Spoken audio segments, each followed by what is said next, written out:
Então, bom dia, gente. Bem-vindos ao nosso primeiro Dias Matemáticos. Nosso primeiro é homenageado ao EC Willy Cartan. Talvez vocês já conheçam a gente pelos seminários. Agora a gente vai abrir esse novo tipo de evento que vai acontecer com alguma frequência, homenageando matemáticos. Hoje, para começar o dia do Willy Cartan, a gente vai ter uma palestra do professor Cláudio Grotzky. Ele é professor titular da USP, do IME, e ele é um especialista em geometria diferencial. Hoje ele vai falar um pouco para a gente da vida do Willy Cartan. Agora eu vou passar a bola para o professor. Agradecer muitíssimo a ele por aceitar esse convite. Essa bola para ele. Muito obrigado, Pietro, Vitor e os outros organizadores, tá? Por esse convite, falar um assunto que eu acho super interessante. Além disso, parabéns pela iniciativa, né? De organizar o seminário e de ter ideia de fazer esses seminários temáticos também. Eu acho que é uma excelente ideia, tá? Bom, então eu vou começar. Deixa eu só fazer tela cheia, peraí. O que eu fiz? Não. Professor, aí do lado do botão... Não, já consegui, tá bom. Vamos lá, então.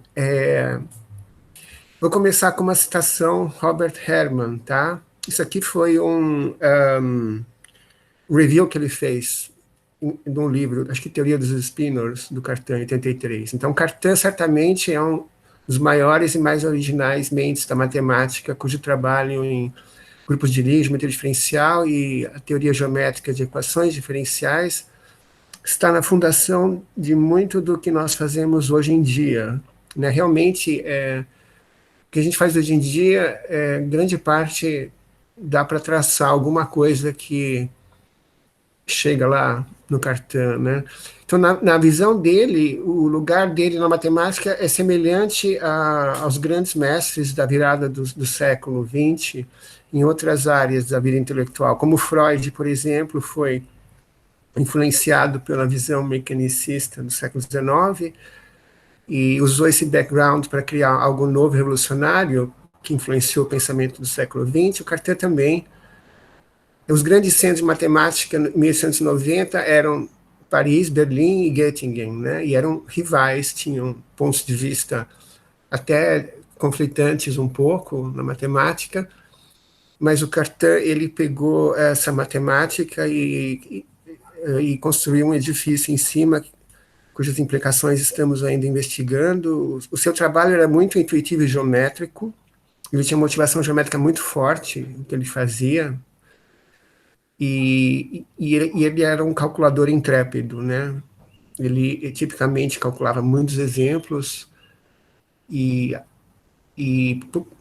às vezes até demonstrava as coisas caso a caso, mas anos depois, às vezes ele voltava e conseguia ver a estrutura. E ele tinha uma atração grande para tentar descobrir estrutura nos exemplos, né? E ele conseguiu fazer muita coisa, assim, influenciar muitas áreas diferentes e tal. Bom, então, vou falar sobre a vida e o trabalho dele, né? Então, Élie Joseph Cartan nasceu em 9 de abril de 1869, a pequena vila do Lomier, fica entre Lyon e Grenoble, no sudeste da França. E os antepassados dele eram pessoas muito simples, eram camponeses, fazendeiros, tinha um moinho. O pai dele era o ferreiro da vila, tá? Aqui é uma foto onde ele morou dos 3 aos 10 anos de idade, né? Hoje em dia se chama Praça Élie Cartan, essa praça, tá?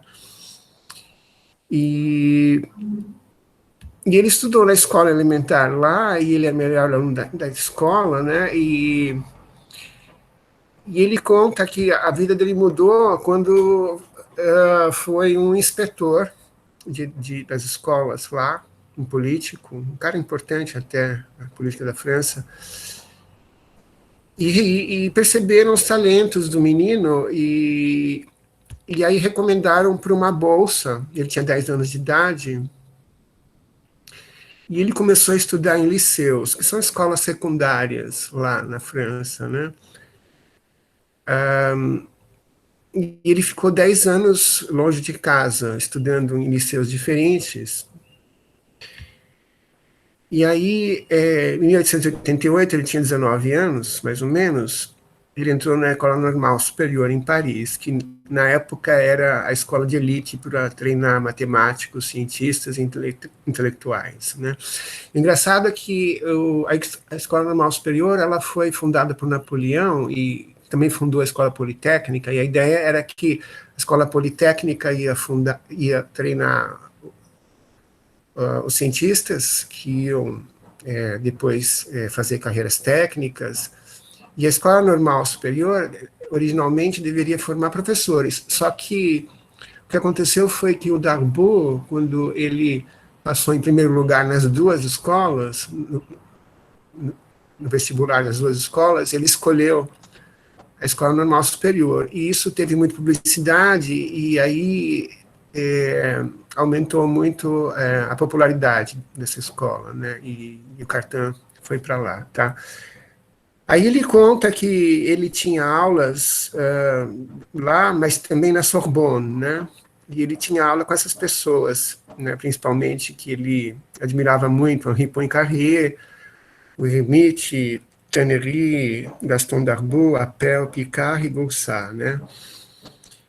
Eram grandes nomes com que ele tinha aula, e ele se graduou em 1891, então ele tinha cerca de 22 anos, e ele fez exército um ano, e saiu com o posto de sargento, e depois ele foi continuar os estudos de doutorado, lá mesmo na escola normal, né? Bom, aí eu queria... agora ele vai começar o doutorado, né? E eu queria falar um pouco qual era o contexto que fez com que ele escolhesse o assunto que ele escolheu, né? Como tema da dissertação do doutorado dele. Então o Sophus Lee e a comunidade de matemáticos em Paris, né? Então, o Sophus Lee, ele era um matemático norueguês que inventou a teoria dos grupos de transformações de Lie e tal, só que ele passou uns anos como chefe do departamento de geometria em Leipzig, na Alemanha, esses anos, 1886 a 89, né? E a Escola Normal Superior tinha uma ligação forte com o Lie,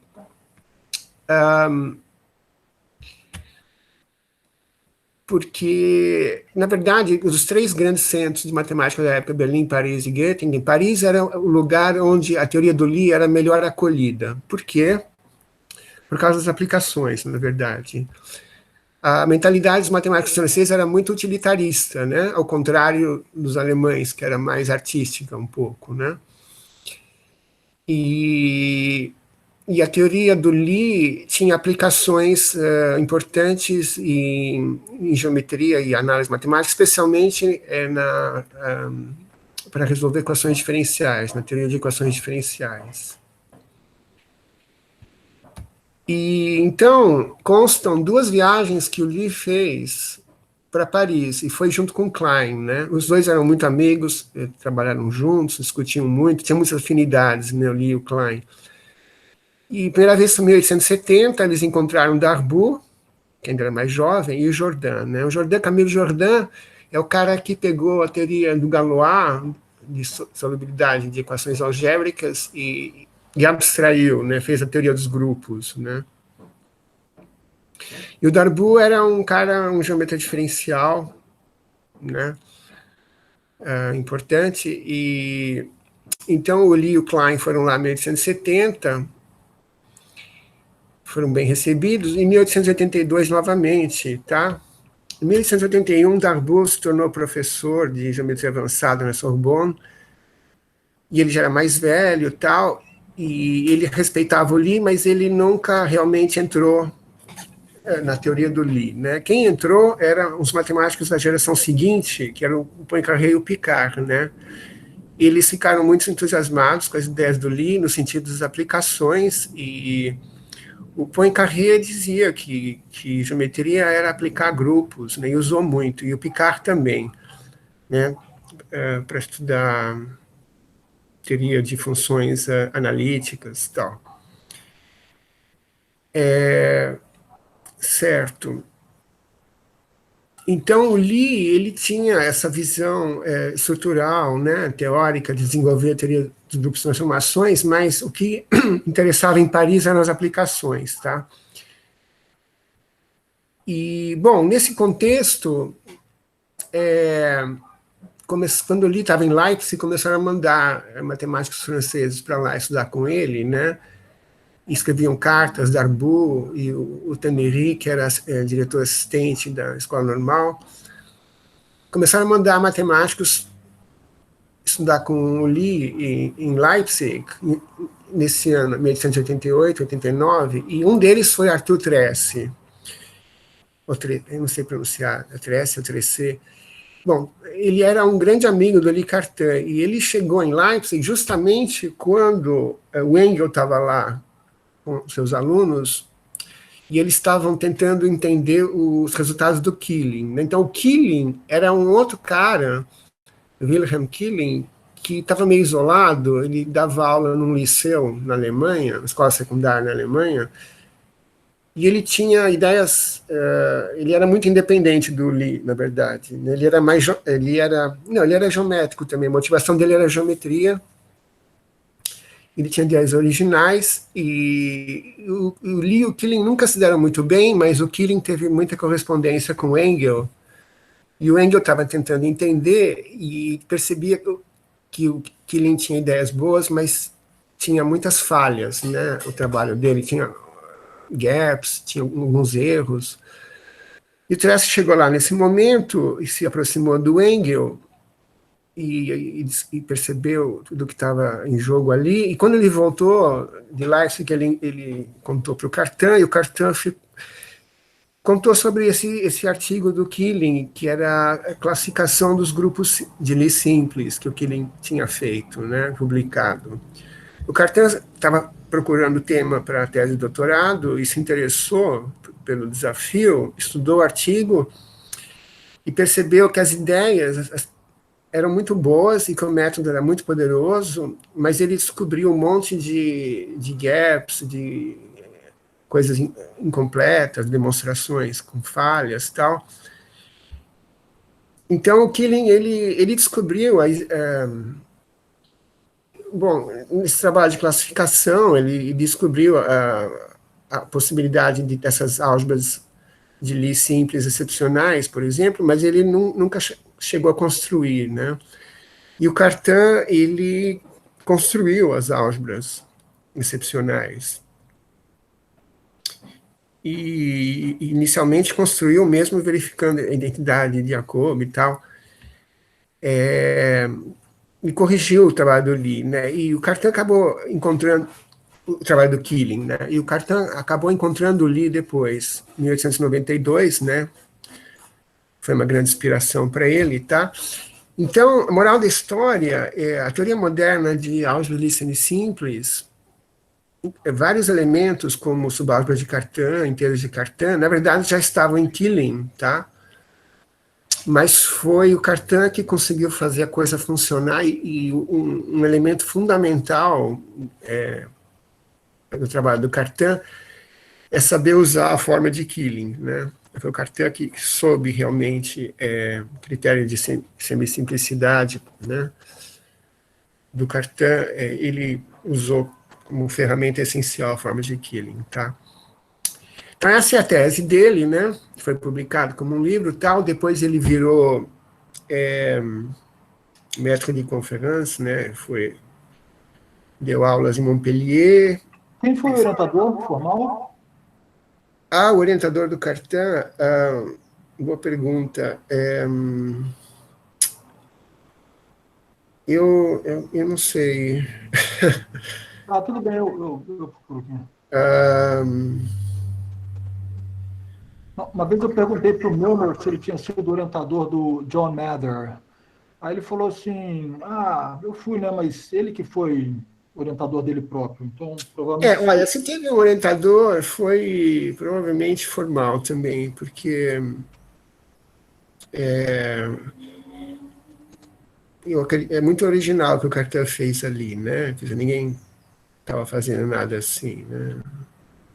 Eu posso Tudo bem. pegar, mas é engraçado que o que eu li não menciona. Pessoal, dando uma googlada no Google, foi o Gaston Darboux, que Bom, o foi... Darboux, mas o Darboux não sabia nada de Killing, nada. Ele é formal, então, é formal. Ele era professor de geometria avançada, então era ele que estava ali só, mas ele não...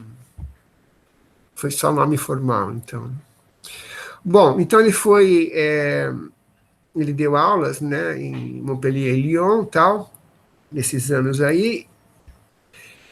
É interessante o seguinte, que depois que ele publicou a tese, os interesses mudaram, ele não continuou nessa linha, e por causa da influência das prioridades da comunidade matemática de Paris, o que estava em voga, o que interessava aos parisienses, né? Então, logo depois que fez a tese, ele aplicou um pouco teoria de funções complexas, que estava muito na moda, né? E uma coisa que chamava na época sistemas de números hipercomplexos, que na verdade hoje em dia se diria álgebras associativas complexas de dimensão finita, né? Tá? Então, o trabalho do Wedderburn, que realmente foi definitivo nessa área, o Wedderburn dá crédito para o Cartan, né? Para o Cartan que começou, né? Essa classificação, tal. E em 1896 tem um artigo onde ele começa a desenvolver o cálculo de formas diferenciais também, que depois vai tomar proporções enormes, né, na pesquisa dele, tá? Então aí já começa a aparecer isso. Então vamos lembrar que tinha esse conceito de integrais invariantes, né? Um exemplo meio bobo que hoje em dia essa forma de mudança de variáveis, né? Você tem um integrante de um lado, um integrante do outro, quando você faz a mudança de variável, tem que colocar lá o módulo jacobiano, né? Quer dizer, então vamos lembrar que esse formalismo de formas diferenciais não existia na época ainda. Então, o Cartan que vai desenvolver isso, né? E tinha outros exemplos, assim,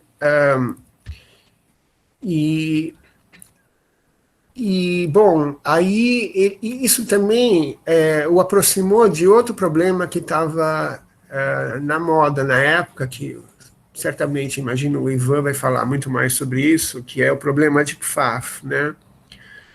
Que é a teoria de integração de equações de Pfaff, que é uma maneira geométrica de pensar em sistemas de equações diferenciais parciais. Tá? Então ele dedicou uns 2, 3 anos a esse problema, tá? E nessa época, então, na vida pessoal, ele se tornou, professor em Nancy, ele ficou até 1909, e ele se casou com Marie-Louise Bianconi, tá? E ele teve 4 filhos, né? Acho que 2 deles, os 2 primeiros nasceram aí nessa época. Então, Henri Cartan se tornou um grande matemático também, né? Muito conhecido. É a avó do Ricardo. Então, pois é. O Henri, ele foi fundador do Bourbaki e trabalhou em um monte de coisa, álgebra homológica, bom, topologia algébrica. O Henri Cartan, na verdade, eu cheguei a ver uma vez em Paris, né? Foi em 1995, ele tinha 91 anos, né? Na biblioteca e tal. E o Jean Cartan, ele morreu jovem, vocês estão vendo, ele foi compositor de música clássica, tá? Foi físico e durante a Segunda Guerra ele lutou na resistência e foi preso e decapitado pelos nazistas, tá? E a Jean morreu de tuberculose. A Hélène Cartan, ela estudou matemática, foi professora, ela também teve tuberculose. Também morreu relativamente jovem, né? Bom, então, essa é uma foto da época do Cartan, né, com o livro aberto. Engraçado que o meu avô tem uma foto dele, acho que era típico nessa época, tirar foto sentado com o livro aberto, né? Bom, essa é a família, então. Atrás está mas é de 1928, essa foto. Acho que é um Felipe selfie de 15 hoje. Então, na fileira de trás está o Eli, ao lado o Henri e depois a esposa. E na fileira da frente, o primeiro é Louis, Hélène e o Jean, o compositor, tá? Bom, isso aqui eu vou passar rápido. Fórmula de Pfaff, o que é, né? Então, vocês dão algumas formas diferenciais, número finito, e linearmente independentes, e vocês querem integrar, significa encontrar uma subvariedade tal que elas se anulem nos espaços tangentes ao longo dessa subvariedade, tá? E é uma maneira geométrica de descrever EDPs, né? Então, por exemplo, né, aí tem um exemplo meio bobo, né? No caso de uma forma, no R3, né, a gente pode escrever uma equação diferencial desse jeito, e aí o teorema de Frobenius pode ser aplicado e dar uma condição necessária suficiente para resolver. Mas acho que eu vou deixar isso. E, bom, outra coisa que estava muito em moda na época, né? Grupos de dimensão infinita, tá? E porque os parisienses tinham em vista aplicar isso para resolver equações diferenciais também. E aí os líderes da comunidade em Paris anunciaram esse como um tópico para o Grande Prêmio das Ciências Matemáticas, de 1902, né? E o Cartan trabalhou os próximos 9 anos trabalhando sobre grupos de dimensão infinita, assim. O fato dele ter ido para Nancy quer dizer que ele era reconhecido como muito bom, mas não bom o bastante para ficar em Paris, é isso? Ou não era tão marcada essa coisa? Sim, eu acho que é isso mesmo. Ele foi galgando, né? Mas ele é um recém-doutor praticamente ainda aí, né? Quer dizer... Na verdade, a tese dele demorou muito para ser... foi o Hermann Weyl que colocou em destaque, né? Quer dizer, a tese do ponto de vista estrutural, digamos assim, né? Quer dizer, tinha as aplicações, como eu estava dizendo, né? Mas assim, a teoria estrutural mesmo ganhou destaque maior nos anos 20, quando Hermann Weyl combinou o trabalho de Cartan com o trabalho dos berlinenses, né? Frobenius, Schur, tal, né? Uhum. Sim, eu vou falar mais sobre isso mais adiante, tá? Mas então ele escreveu vários trabalhos, totalizando 370 páginas, tá? Teoria dos grupos... Bom, hoje em dia se chamam grupos, pseudogrupos de Lie, né? Porque imagina assim, por exemplo, o grupo de difiomorfismos entreabertos do RN, né? Não formam um grupo exatamente porque vocês só podem compor quando o domínio, a imagem são compatíveis, né? Quer dizer, então, você não tem um grupo, você tem um conceito de pseudogrupo, tá? E o Cartan trabalhou nisso, então, 9 anos, e com vistas a aplicar isso na teoria de sistemas de EDP também, e equações de Pfaff, né, sistemas de equações de Pfaff, tá? E aí ele começou a desenvolver um método referencial móvel aí, tá? Que vai ser super importante depois, né, na geometria diferencial. Em 1912, então, o Cartan está ganhando importância, né? O Poincaré sempre admirou muito o Cartan, e ele escreveu uma recomendação para o Cartan ser professor na Sorbonne, em 1912, tá? onde ele escreveu um dos mais importantes aplicações de grupos de Lie, uma das mais importantes aplicações de grupos de Lie é a integração de equações diferenciais, e destacou o trabalho de Cartan em grupos de dimensão infinita como o mais original e mais engenhoso do seu trabalho, tá? Bom, depois que Cartan publicou a classificação dos grupos simples de dimensão infinita, em 1909, essa parte já estava mais ou menos resolvida, aí ele começou a mudar o foco da atenção,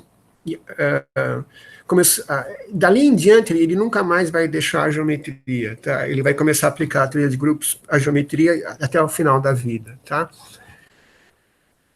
Da primeira vez, ele começou a misturar tudo, né? Teoria de grupos de Lie, equações de Pfaff e referencial móvel, e começou a se dedicar à geometria. Isso tem influência importante do Darboux, tá? Aí, mas o Cartan é muito original e, como eu disse, ele tinha essa atração por considerações estruturais, né? Bem, então, em 1909, ele se mudou para Paris, ele foi 3 anos primeiro maître de conférence lá, e em 1912, com a recomendação do Poincaré, finalmente se tornou professor na Sorbonne. Então, ele já estava aí, em 1912, ele já tem 18 anos depois do doutorado, né? E ele tem quantos anos de idade aqui? 43 anos de idade, tá? Então, aqui ele vai voltar para a tese de doutorado dele.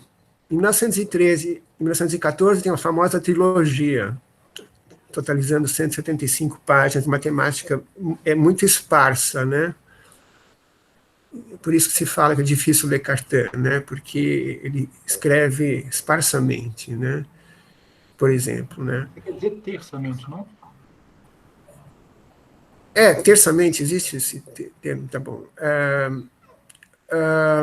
Ok.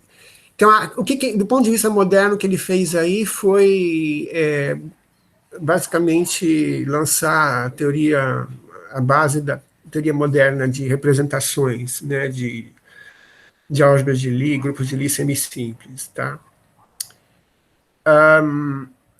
Essa área não existia na época, na verdade, né? Representações vai começar como área uns 10 anos depois, nos anos 20, com Hermann Weyl e tal, né? Apesar de existir os grupos, representações de grupos finitos, né, que eram os matemáticos de Berlim, nunca foi feita a ponte entre os grupos finitos e os compactos, por exemplo. Quem vai fazer isso é o Hermann Weyl, né, então, nos anos 20, tá? Então, por que Cartan ficou tanto tempo sem trabalhar nessas coisas da tese, e por que ele resolveu voltar a isso? Por causa das aplicações, tá? Tendo trabalhado em grupos de Lie de dimensão infinita, os pseudogrupos de Lie, na verdade, ele precisou de algumas coisas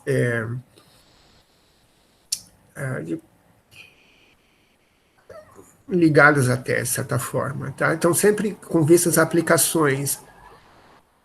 Então, o que ele fez nesses 3 artigos? No primeiro, que é o mais básico de todos, ele classificou as representações de dimensão finita, irredutíveis, as álgebras complexas semisimples. No segundo, ele classificou as álgebras semisimples reais. E no terceiro, ele classificou as representações das álgebras semisimples reais, tá? Primeiro sobre C, depois sobre R. E, por acaso, aí no meio, em 1913, num desses artigos, classificando as representações, ele descobriu a teoria dos spinors, que vai ser super importante na física na década seguinte, né? Bom, certo. Então, em 1915, a Primeira Guerra Mundial, ele tem 46 anos, e ele tinha o posto sargento, tinha um hospital lá, fizeram um hospital na Escola Normal Superior, e ele serviu, tá? E continuou trabalhando em matemática ao mesmo tempo.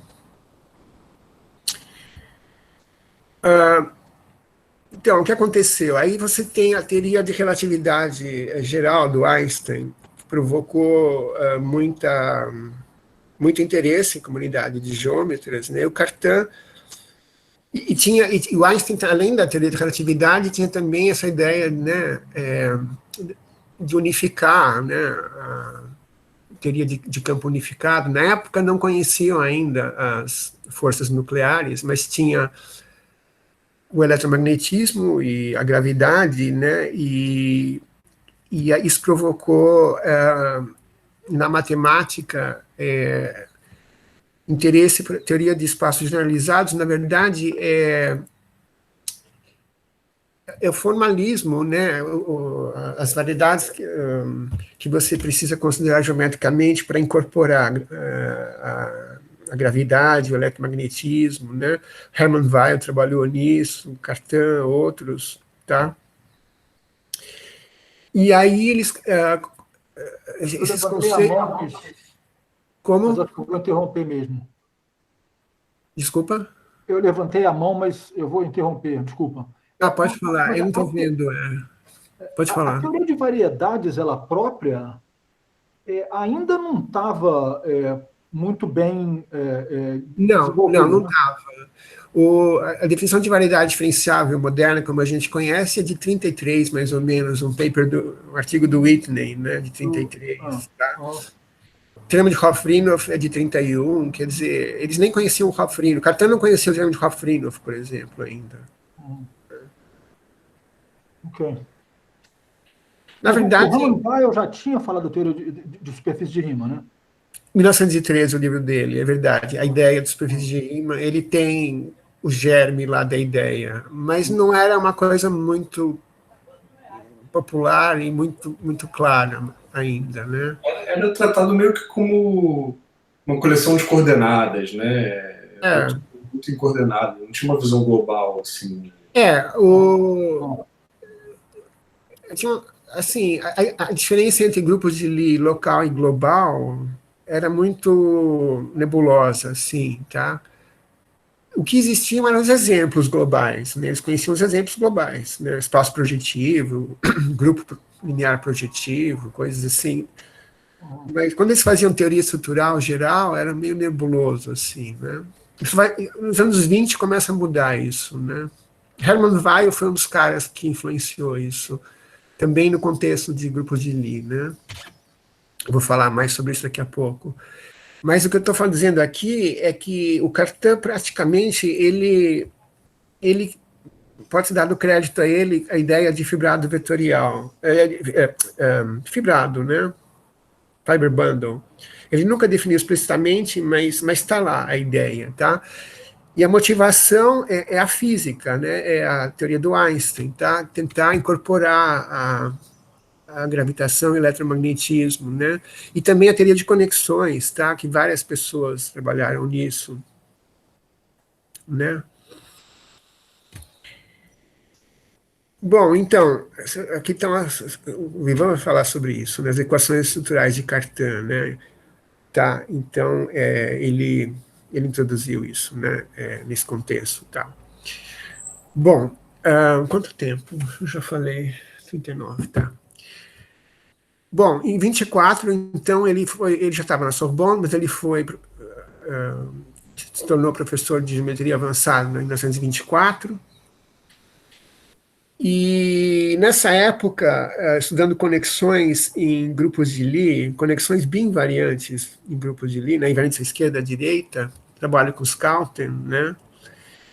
Ele chegou a essa ideia de variedades riemannianas cujo tensor de curvatura é invariante para o transporte paralelo, né? Então ele chamava isso de espaços E, né? Mais tarde ele mudaria o nome para espaços simétricos, a partir de 1929, mais ou menos. E logo ele descobriu, então, uma definição equivalente, mais geométrica, que é uma variedade riemanniana tal que todo ponto você considera a simetria, a reflexão nesse ponto, isso é uma isometria da variedade, tá?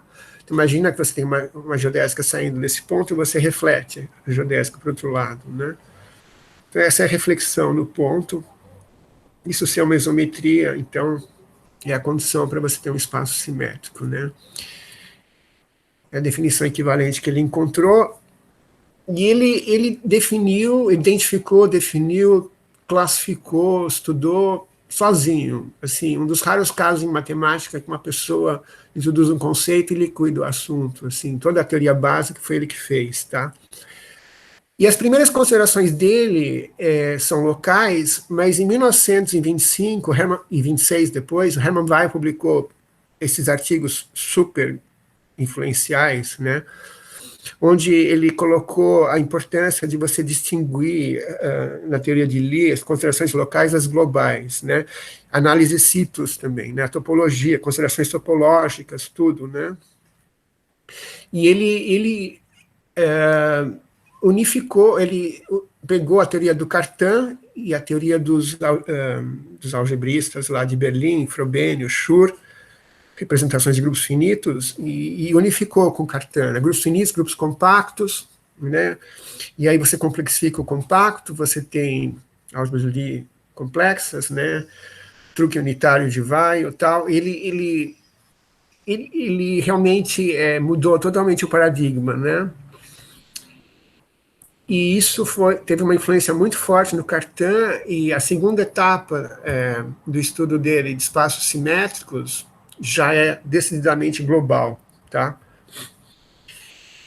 E o Cartan, ele combina de uma maneira extremamente bela geometria diferencial e grupos de Lie semisimples, né?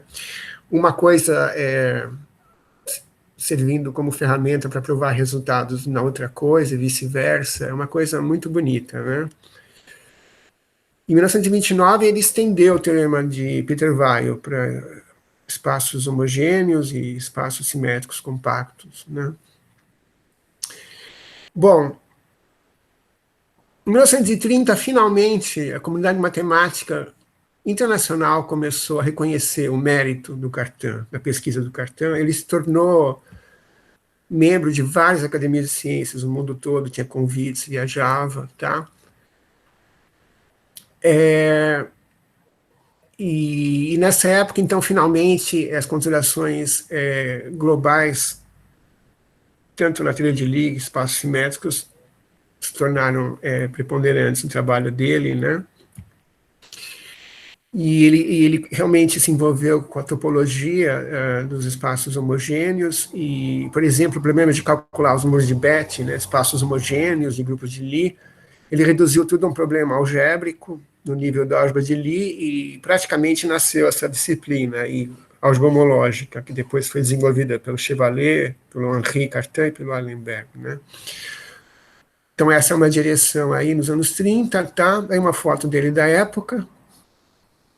Outra direção em que ele se envolveu tem a ver com o filho dele, né?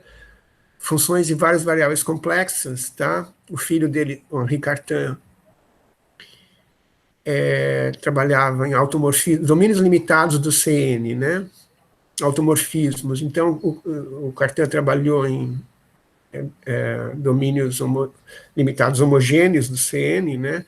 Em particular, classificou os domínios limitados simétricos e mostrou que eles eram basicamente espaços simétricos hermitianos, tá? Os não compactos, né? Isso teve muita importância depois em teoria dos números analítica e funções automorfas, tal, né? Então ele influenciou fortemente essas áreas, né? Eu queria dizer também uma coisa interessante, que nessa época ele se mudou para um Boulevard Jourdan, em Paris, né, que é perto da cidade universitária, lá hoje em dia, e morou num apartamento lá. Depois que ele faleceu, o Henri morou lá com a esposa, e é um apartamento alugado, mas que era da universidade, e eu cheguei a conhecer também esse apartamento, né. Tinha um professor com quem a gente trabalhava que morava nesse apartamento. A gente foi lá jantar uma vez também. Interessante isso. Bom, então agora... Quem era o professor? Desculpa, Bruno. O Jean-Jacques Hitler. Ele veio para São Paulo várias vezes. Né? Porque o Denis ele Sullivan faleceu também, já faz alguns anos. Né? O Sullivan herdou o apartamento do Henri Cartan no IHS. Quer dizer, como é que é? Um apartamento. Tinha outro Denis apartamento? usava, eu não sei porque na verdade eu nunca fui lá, mas tinha esse apartamento que era do Henri Cartan, associado ao EHS, eu tenho impressão, em Paris, e era o apartamento que depois que o Denis usou. Eu nunca Quem tive. usou? Dennis Sullivan. O Sullivan. Bom, Isso aqui no Boulevard Jordan, número 95, eu acho. não É sei um se... predinho aí de 3, 4 andares. Bom, então, os últimos anos dele, bom, ele fez muita coisa em geometria, tá? Eu queria só destacar a teoria de hipersuperfícies isoparamétricas, que foi iniciada pelo Mitilita. Ele fez trabalho derradeiro aí, né? Tem um monte de pesquisa em foliações riemannianas singulares aí, até hoje, que se origina com isso, né? É uma área que também eu trabalhei um pouco, tal. Veja que ele, quantos anos ele tinha aqui? Ele tinha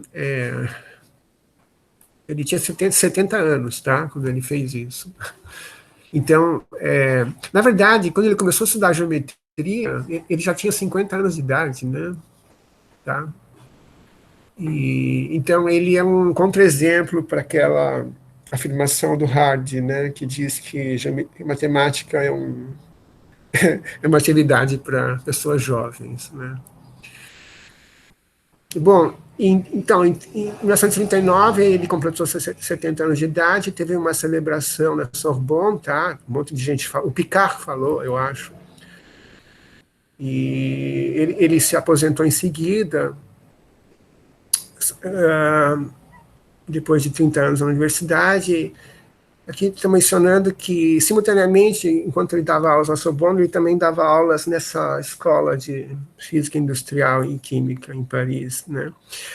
Depois que ele se aposentou na Sorbonne, ele passou alguns anos dando aula na escola normal de moças, tá? Naquela época era separado, né, as mulheres, né? E continuou publicando, tá? Os dois últimos artigos foram publicados em 49, com 80 anos de idade, né? E ele morreu em 51, depois de uma doença. Estudantes dele, estudantes mesmo, oficialmente, tem o Eresman e o Iano, né? Mas teve muita gente que não era estudante formal, mas que teve muita influência direta dele. André Weil, Wisniewicz, Chern, né? E Paulette Lieberman, é muito interessante a história dela também. Foi muito influenciada pelo Cartan. Bom, aqui tem uma lista. As obras completas dele foram publicadas nos anos 50. Interessante que eu peguei essas obras completas e dentre os patrocinadores, vocês não vão acreditar, da Professor, sem CNPq. querer interromper, mas esses livros que você pegou, tem na biblioteca do IME, todos eles? Ou Olha, alguns não? eu peguei digital, eu não sei, não Pegou tem frequência na digital? biblioteca, né? Tá. Tá. Bom, então, como eu estava dizendo, o CNPq foi um dos patrocinadores. O CNPq foi criado em 51, na verdade, né, nessa época. E está lá, deu dinheiro para publicar as obras completas do Cartan. E acho que essa divisão em 15 áreas foi ele mesmo que fez, me parece. Então, vocês podem ver os assuntos que a gente discutiu mais ou menos, né? E eles são muito entrelaçados, né? O método referencial móvel, equações de Pfaff, IDPs, a teoria de espaços simétricos, geometria. Bom, essa bom, vocês conhecem esse retrato artístico dele, né? E agora eu vou terminar com... esse é um discurso que ele fez por ocasião da aposentadoria, em 1940. Vamos lembrar que aqui agora é a Segunda Guerra Mundial, né? Então tem um pequeno tom nacionalista, talvez, nesse discurso, né? Mas outra coisa interessante nesse discurso também é essa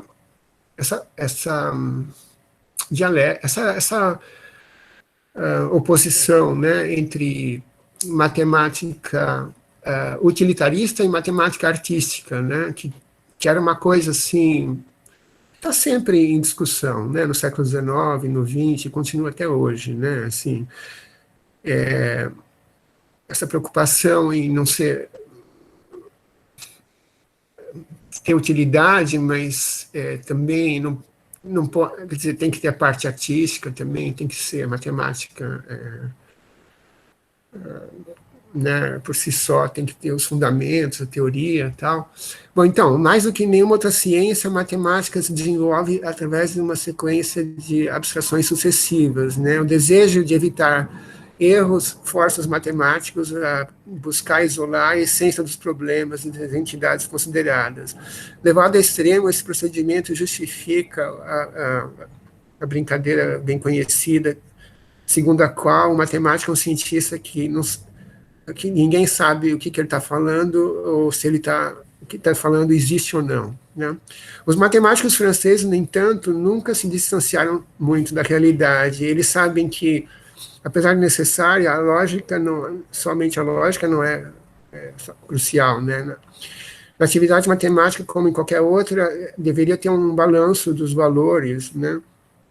Claro que é importante pensar corretamente, mas é mais importante ainda formular os problemas corretos. Nesse sentido, se pode dizer que os matemáticos franceses não apenas sempre souberam o que eles estavam dizendo, mas também tinham a intuição certa para selecionar os problemas mais fundamentais, cujas soluções produziram as influências mais fortes no desenvolvimento da ciência, né? Bom, então, esse tom um pouco nacionalista, né, mas também essa discussão, né, utilitarista e artístico, né? Bom, eu queria só, para colocar aqui, terminar o fundo musical, Quarteto de Cordas, do Jean Cartin, para vocês ouvirem um pouco.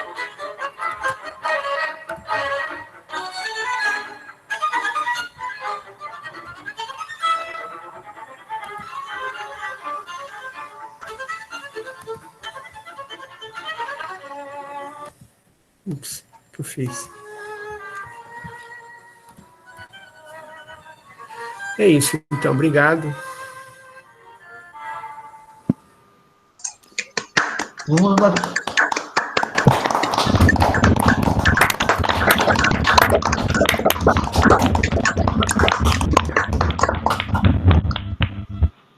Muito obrigado, professor, por essa linda palestra que você deu para a gente. É realmente muito legal, é muito interessante ver não só a vida, mas todo o desenrolar da matemática que ele vai fazendo, mas também da matemática avançando, né, com o tempo. Que a matemática que ele começa fazendo é muito diferente da matemática que ele termina fazendo, né? Menos um pouco porque ele desenvolveu, um pouco também porque a matemática vai evoluindo, né? É muito interessante ver essas coisas. Muito obrigado pela disponibilidade. E aí agora eu acho que eu vou abrir a pergunta. Eu queria fazer uma pergunta, Cláudio. Até onde eu sei, o trabalho do Cartan foi bastante influencial na formação da escola de geometria da USP mesmo, né? Assim, o Alexandre Martins Rodrigues, enfim, boa parte do que se formou como a escola de geometria do IME, da USP e tal, descende do Cartan. Será que você pode falar um pouco sobre isso? Assim? Sim, bom, eu li um pouquinho sobre isso também, né, por outras razões antes. Eu acho que o Alexandre Rodrigues, ele esteve próximo, ele trabalhou com o Kouzou, né, por exemplo, em Grenoble. Ele ficou, não sei, 3 anos em Grenoble, talvez, ou não sei, ficou um bom tempo lá em Grenoble, né. E ele convidou o Kouzou aqui também em São Paulo. Então, assim, essa coisa... E o Kouzou é um burbaquista de segunda geração, é um cara que veio para São Paulo, publicou notas aqui em 1958 sobre espaços simétricos, por exemplo, do Cartan, né? O Kouzou é um cara muito próximo do Cartan, publicou trabalhos importantes em espaços simétricos emitianos, por exemplo, né? Entre outras coisas. Conexões, né? Formalismo de Kouzou, de conexões, né? Tem muita coisa, Kouzou, né? Bom, outras coisas, sequências espectrais, né? Também, que tem a ver lá, com a álgebra homológica e tal. Então o Kouzou está aí, né? E eu acho que talvez esse seja esse o caminho do Alexandre Rodrigues, né? A interação com o Kouzou, me parece, né? Provavelmente o Alexandre não deve ter encontrado o Cartan, né? Porque o Cartan faleceu em 51, acho que o Alexandre foi 55 por aí, para os Estados Unidos, né? E foi para a Europa, acho que depois, me parece. Então, mas deve ter sido via Kouzou, provavelmente, né? Talvez o Czerny também, né? Porque eu acho que o Alexandre tinha bastante conexão com o Czerny também. Bom, o Chan, ele teve ligação com outras pessoas. O Plínio foi orientado do Chan, o Harley foi orientado, na verdade, do Kobayashi, né? Mas acho que quem mais foi orientado do Chan? Tem outros brasileiros, né? Mas acho que no IME foi o Plínio, me parece, né? O Joe Wolf, ele veio para São Paulo em 66 também, passou 2 meses aqui, né? Então, O Renato da Unicamp, não? como? O Renato da Unicamp? Não O foi Renato da Michel? Unicamp foi orientado pelo Chiang, Ah, o mesmo tá, orientador tá. que eu. Isso bem depois, né? Mas, Agora, é interessante que um dos principais artigos do Alexandre Rodrigues, que é o artigo que ele publicou no Enos, é exatamente sobre a teoria de estrutura de grupos infinitos do Cartan. do Né? grupo de Lie, né? É mesmo. E, assim, o Alexandre trabalhou com o Kuranishi também, né? E o Kuranishi é o cara que completou o trabalho do Cartan, em parte, né? Estava faltando, você entende melhor isso, né? Que estava faltando lá alguma coisa. Foi o Kuranishi que provou a conjectura lá do Cartan, né? Acho. Que todo o sistema vira involutivo depois de prolongar, essencialmente. Então. E o Alexandre também teve, então, trabalhou com Kuranishi, acho que essa é a outra influência do Cartan, via Kuranishi, né? Kuranishi e Nomizu, então, né, os dois, né? E depois o Alexandre teve alunos aqui, né? O Verderese, o Veloso, o Elisha, né? Acabou tendo influência também. Até o Odilon, né, foi aluno do Alexandre, se eu não me engano. O Odilon, não, sim, claro, o Odilon foi não só aluno do Alexandre, como ele foi para Grenoble encontrar o Kouzou também. O Odilon passou um ano. Se eu não me engano, tem um teorema famoso do Nomizo, não tem, para uma conjectura que antigamente era conjectura que acabou virando teorema, Nomizo. Na época da teorema de Fermat, usaram algumas coisas do Nomizo, não foi? Ou não? Não sei. Teve o Kumpera também, né? Que também seguiu nessa linha, né? Bastante. Antônio Kumpera.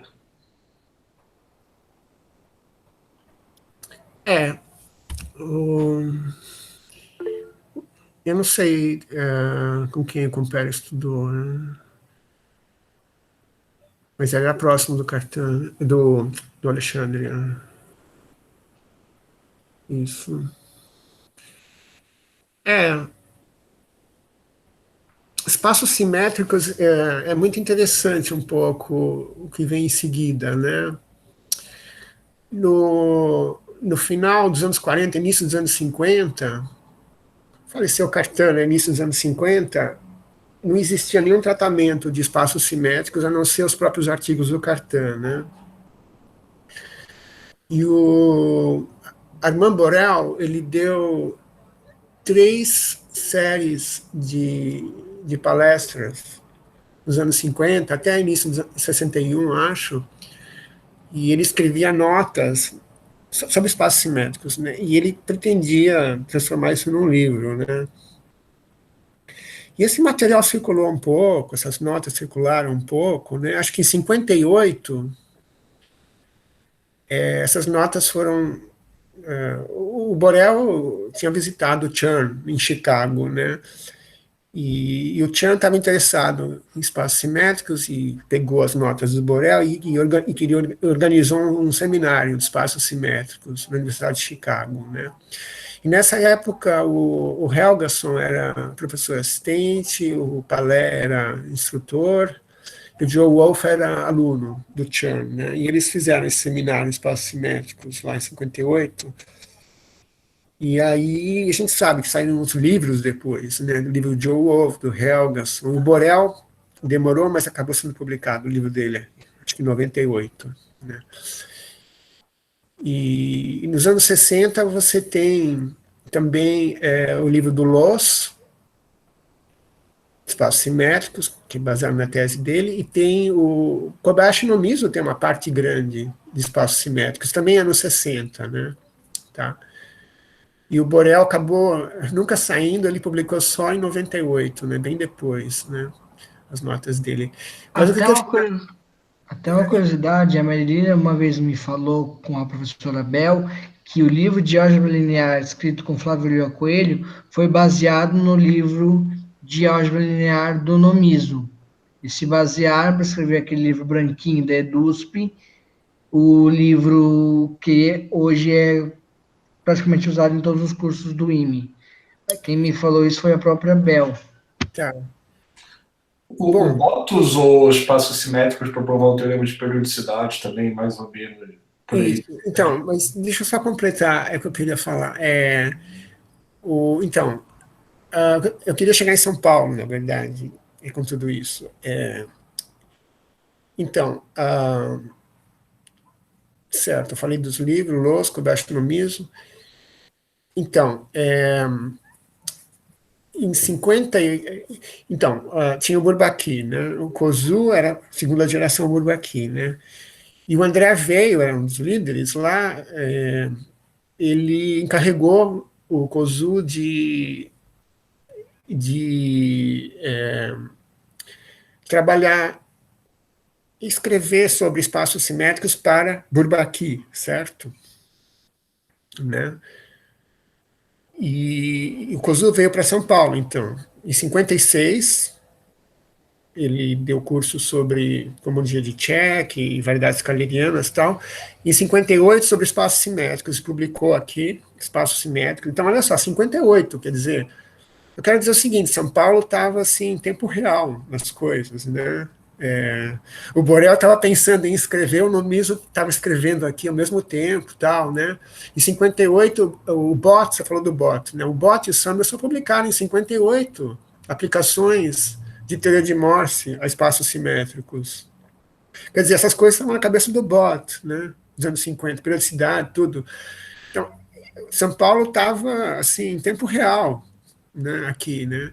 O Nomizo veio para cá, publicou essas notas aqui, publicações da Sociedade de Matemática de São Paulo, saiu em 59, publicado, e está lá, o trabalho do Bott Samuelson está lá dentro, as coisas que o próprio Kozu fez de espaços hermitianos ele colocou,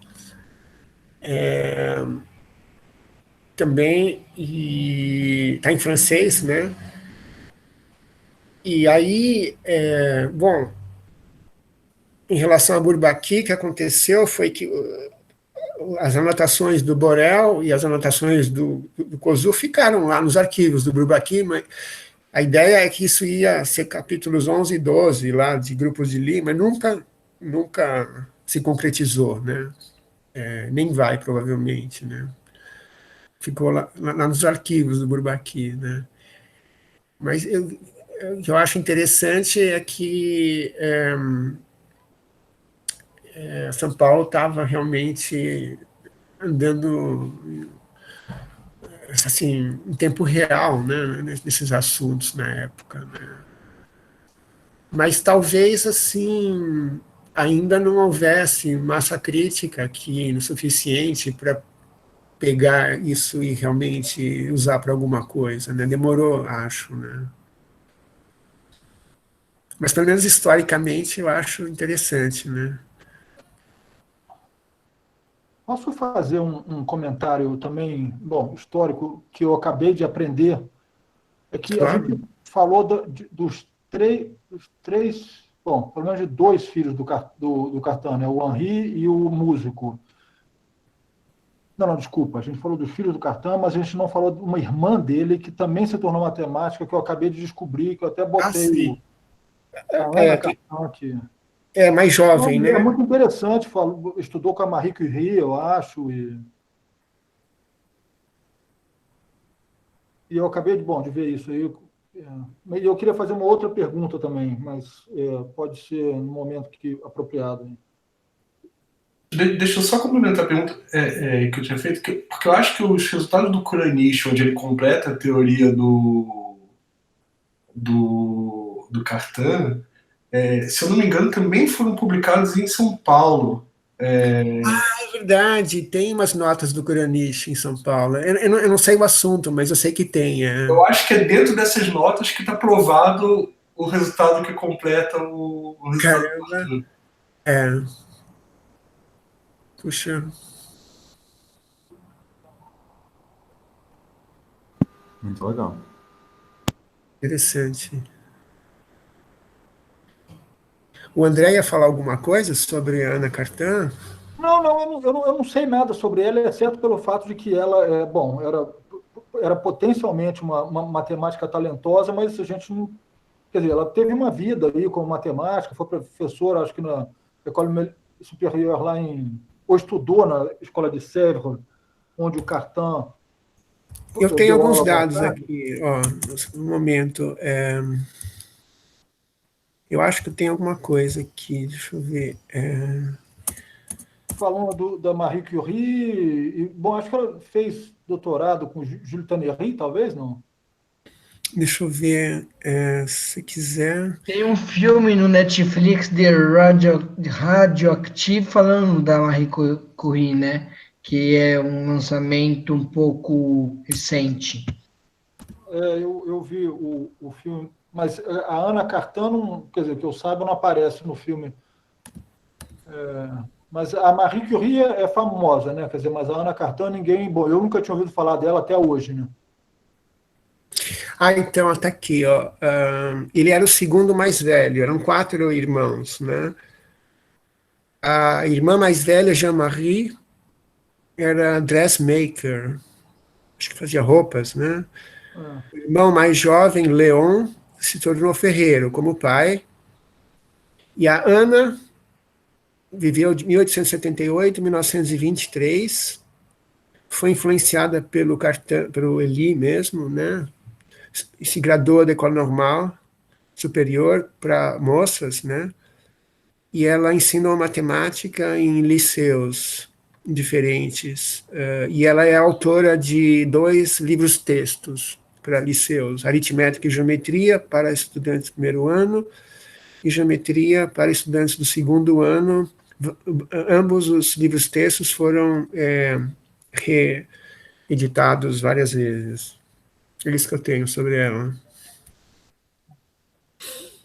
Tá, posso fazer uma outra pergunta? Bom, sei lá, quer dizer, eu não conheço muito o Bourbaki, mas, quer dizer, o que a gente, bom, o que eu sempre ouvi falar é que tinha uma coisa, uma pegada formalista que parece estar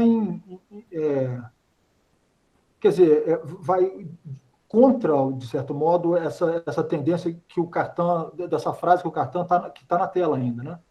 Dessa coisa assim, bom, Ah, tudo bem, o formalismo é importante, mas não é tudo e nem é o mais importante, né? É isso mesmo ou é uma pergunta isso? eu acho que o que eu me lembro de ter lido Bourbaki, eu não vou lembrar agora tudo, mas grosso modo, os franceses eles perderam uma geração de matemática na Primeira Guerra Mundial, né?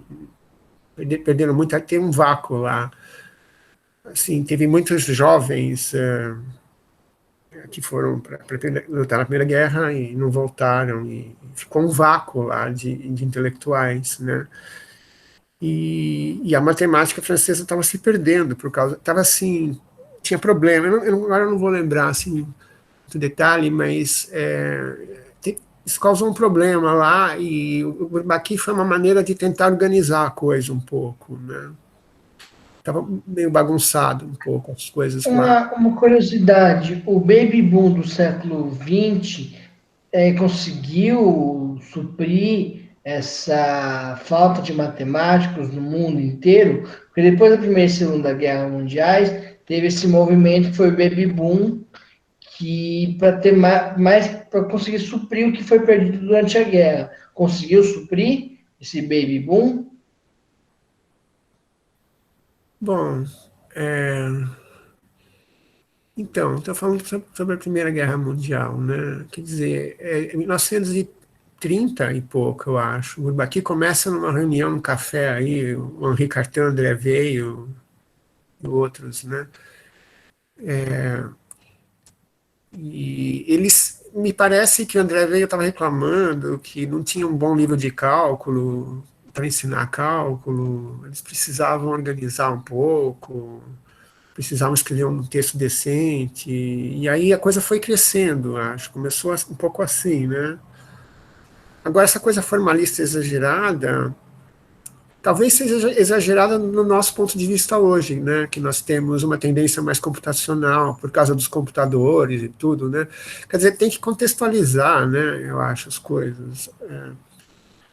Eu acho que na época deles faltava, talvez, formalismo, de certa forma. Eles foram buscar, né?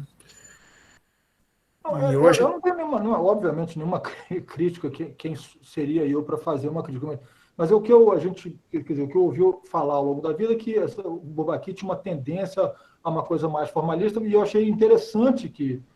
na verdade, o Bourbaki, ele tem uma tendência estruturalista, né? Mas a gente continua, essa coisa de pensar estruturalmente, em termos de estruturas, a gente continua fazendo, é o que a gente faz o tempo todo em matemática, né? Estrutura, anéis, corpos, grupos, espaços vetoriais, stacks, sei lá, fibrados. Esse pensamento estrutural, né? É um pensamento que ficou, na verdade, né? Variedades, né? Variedades. Não havia esse pensamento estruturalista. Eu acho que é mais interessante pensar nisso, é estruturalista, né, do que formalista até, né, que ficou, né. E também Bourbaki introduziu um monte de notação e terminologia que a gente usa até hoje, símbolo conjunto vazio, essa coisa, injetor, sobrejetor, bijetor, foram eles que inventaram esses nomes, né, e tem outros nomes que eles inventaram, não lembro agora. Então, assim, eles organizaram, de certa forma, né, matemática, em vários sentidos. Muita coisa ficou, né? Só um comentário, assim, acho que ligando essa discussão que está tendo com o Cartan em si, eu acho que muito do que foi feito nos passos do Cartan e depois, apesar do Cartan gostar de estruturas, ele falava as coisas para os quais ele não tinha estrutura apropriada, não existia para falar, né? Então, muito do que foi feito depois foi encontrar quais eram as estruturas para você poder escrever as coisas do Cartan numa linguagem acessível e aí dar um passo além, né? Então, isso até hoje, eu acho que tem pesquisa sendo feita nisso. Recentemente, na Holanda, o Ori de Levitt publicou uma tese de doutorado que é encontrando as estruturas que estão por trás do teorema de estrutura de grupos de Lie infinitos, sabe? Isso faz, sei lá, 3 anos, né? Então, muito da matemática que se desenvolve hoje em cima do que o Cartan fez foi procurando essas estruturas para poder descrever o que ele fez, né? Eu concordo plenamente com o Ivan. Eu me lembro de ter lido mais para trás, inclusive, que geometria riemanniana, variedades riemannianas, na verdade, espaços simétricos veio antes de variedades riemannianas, em certo sentido. Quer dizer, muita coisa de geometria riemanniana foi feita para entender o que ele estava falando de espaços simétricos, né? Então você tinha os exemplos lá, que eram os espaços simétricos, e aí você quis fazer melhorar o entendimento da geometria riemanniana para poder entender os espaços simétricos, né? Sim, né? Ok. O Cartan, ele usou fibrados sem existir, né, a definição de fibrados ainda, né? Então, quer dizer, essas coisas tiveram que ser feitas depois, né? E foi o Ehrensman, Não né? só usou fibrados, né? Ele definiu tipo, conexões, ele definia coisas em fibrados, tipo, conexões em fibrados sem ter a noção de fibrados, sabe? E foi o Ehrensman, né, que formalizou essas coisas, né? Que foi aluno do Cartan, justamente. O Cartan escrevia coisas do tipo assim, tome coordenadas auxiliares, ele dava os nomes que se transformam da seguinte forma: o que ele estava tomando eram coordenadas na fibra do fibrado, né? Ou como a gente descreveria hoje. Então, assim, coisa desse tipo, era assim que ele pensava, né? Acho que essa é uma das grandes dificuldades de ler Cartan. Uma coisa muito interessante também, agora que eu lembrei agora que eu li, é que o Cartan é o típico matemático, eu já encontrei matemáticos assim, é muito frustrante às vezes, né? Porque se tem alguém que faz uma coisa fantástica, tem uma ideia, né? Por exemplo, Killing, né? Assim, Killing teve ideias fantásticas para estudar álgebra de Lie, né? Poderosas, tal. Só que ninguém lembra mais o que Killing fez. Ninguém lê os artigos de Killing, ninguém lembra o que ele fez. Porque o Cartan pegou aquilo, virou do avesso, né? O Cartan pegou as ideias do Killing e colocou na forma definitiva. Aí ninguém mais lembra que o Killing fez antes, né? O Cartan fazia isso, né? Um pouco, né? Ele pegou, por exemplo, também referencial móvel. Ele pegou essas coisas já estavam no Darboux, né? Já tinha outros antes do Cartan. Um tal de Cotton também. Mas o Cartan, ele pegava essas coisas e colocava na melhor forma possível. E hoje em dia a gente acaba nem lembrando, né, o que veio antes, né? Porque ele mudou tanto, melhorou tanto, né? Que a gente só lembra do Cartan.